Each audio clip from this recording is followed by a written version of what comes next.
Hello नमस्कार दोस्तों, स्वागत है आपका अपने यूट्यूब चैनल जीके पॉइंट में। और आज हम करने वाले हैं वर्ण रचना का सेकंड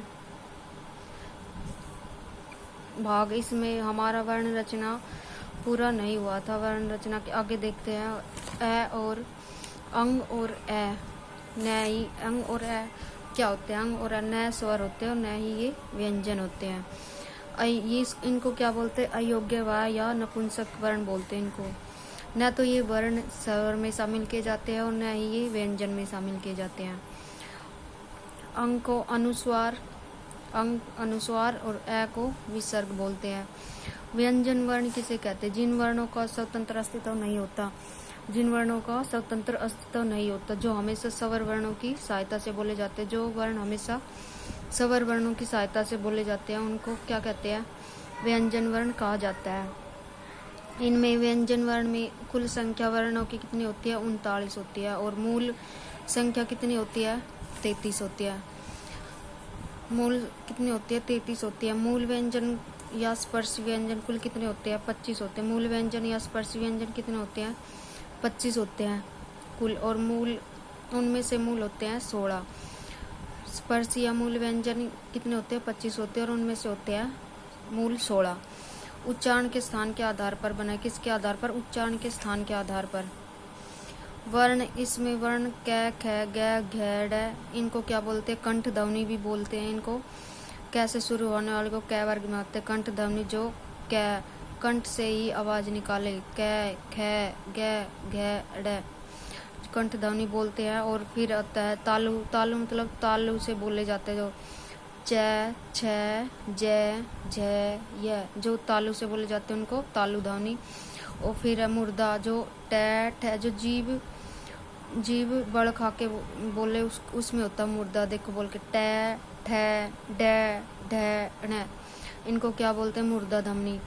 और फिर होता है त, दंत ध्वनि। इसको क्या बोलते हैं? त वाली लाइन को दंत ध्वनि। त, थ, द, ध, न, ये होगी दंत ध्वनि।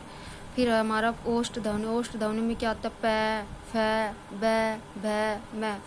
ओष्ठ ध्वनि में प, फ, ब, भ, म, ये सब आते हैं। ये कितने हो गए दोस्तों हमारे मूल? ये हमारे हो गए वर्ण 25। कुल व्यंजन स्पर्शी व्यंजन कुल कितने हो गए हमारे? ये 25 हो गए जिनको स्पर्श करके बोले। उस इनमें मूल कितने हैं? 16। मूल कौन कौन से हैं? अगर हम इनमें से स्पर्शी व्यंजन में इनमें से हम कुल व्यंजन ये सारे हमारे 25 है। अगर हम इनमें से ये पीछे के सारे ण, य, ण, न, म ये हटा दे और फिर ये प, फ, ब, भ ये हटा दे तो हमारे मूल बच जाएंगे 16। कितने बच जाएंगे? मूल 16 बच जाएंगे। इसको हम दोस्तों मूल को हम और क्या कहते हैं? स्पर्श और उद्दित भी कहते हैं। क्या कहते हैं? मूल को स्पर्श और उद्दित व्यंजन भी कहते हैं। वर्णों की कुल संख्या कितनी है? 39 है। मूल संख्या कितनी है? 33 है। मूल संख्या कितनी है? 33 है। कुल संख्या में हमारा ये क, कुल संख्या में हमारा क, ख, ग, घ, ड ये सारे यहाँ से कैसे स्र तक कैसे है तक आएंगे हमारे 33। ये क्या है? मूल संख्या है। कितनी है ये? मूल संख्या है। और 39 में कुल संख्या में 39 में हमारा ड, ड, स्र, छ, त्र, ग ये 6 वर्ण और आएंगे। 6 वर्ण और आएंगे इसमें। फिर हमारे टोटल हो जाएंगे 39। याद रखना दोस्तों ये अलग से है। ड के बिंदी और ढ के बिंदी नीचे। ये तुर्की भाषा के शब्द है। किसके शब्द है? तुर्की भाषा के शब्द है।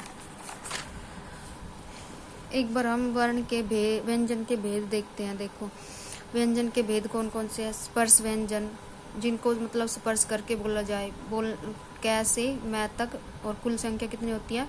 25। इनमें से मूल कितने होते हैं? 16। फिर होता है अंशत व्यंजन। अंशत व्यंजन में कितने होते हैं? मूल 4 होते हैं। य, र, ल, व। फिर होता है उष्म व्यंजन स, श, श, है। कितने होते हैं? मूल 4। फिर होता है हमारा संयुक्त व्यंजन। संयुक्त व्यंजन में हमारा छ, त्र, ग, स्र ये आते हैं। फिर द्विगुण व्यंजन।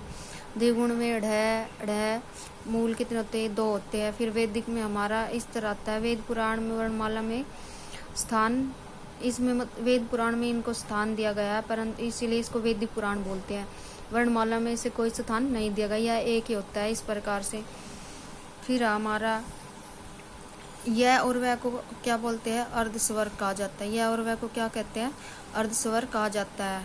फिर उच्चारण के स्थान पर अंत शब्द की परिभाषा देखो दोस्तों, अंत शब्द किसे कहते हैं, उच्चारण में श्वास अंदर की तरफ जाए, जिसको बोलते इस वक्त श्वास अंदर की तरफ जाए। अंत शब्द हमने अभी पढ़ा था, अंत शब्द व्यंजन य, र, ल, वह कौन कौन सी है, य, र, ल, व।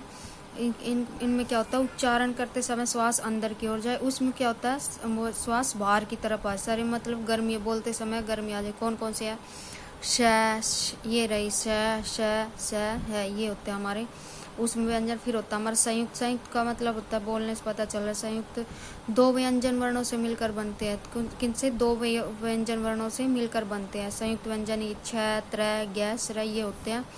फिर हमारे द्विगुण, दो व्यंजन वर्णों का गुण, इसे और क्या कहते हैं, द्विगुण में दो व्यंजन वर्णों का गुण, इसे उत्क्षिप्त, आगत, निर्मित व्यंजन भी कहा जाता है। क्या कहते हैं, उत्क्षिप्त व्यंजन। द्विगुण को ही याद रखना, आगत व्यंजन और निर्मित व्यंजन, ये सब भी इसी के नाम है। वैदिक तो वेद तक ही सीमित रह गए, मतलब कि इसका आगे कोई विकास नहीं है। इसमें कोई वर्णमाला में हमारे कोई स्थान नहीं दिया गया है इसको। कुछ इम्पोर्टेंट देखते दोस्तों, हिंदी में फारसी भाषा के 5 वर्ण है। हिंदी के हमारे फारसी भाषा से कितने वर्ण लिए गए, 5। कौन कौन से 5 आएंगे, क, ख, ग, ज, फ। क, ख, ग, ज, फ। फिर है तुर्की भाषा के कितने वर्ण लिए गए, 2। कौन कौन से, ढ, ढ, बिंदी जिनके नीचे दोनों पे। फिर अंग्रेजी भाषा से ले गया हमारा एक शब्द ओ, क्या बोलते हैं इसको, औ, ऐसे बोल देते हैं। तो धन्यवाद दोस्तों, आज के लिए इतना ही, धन्यवाद।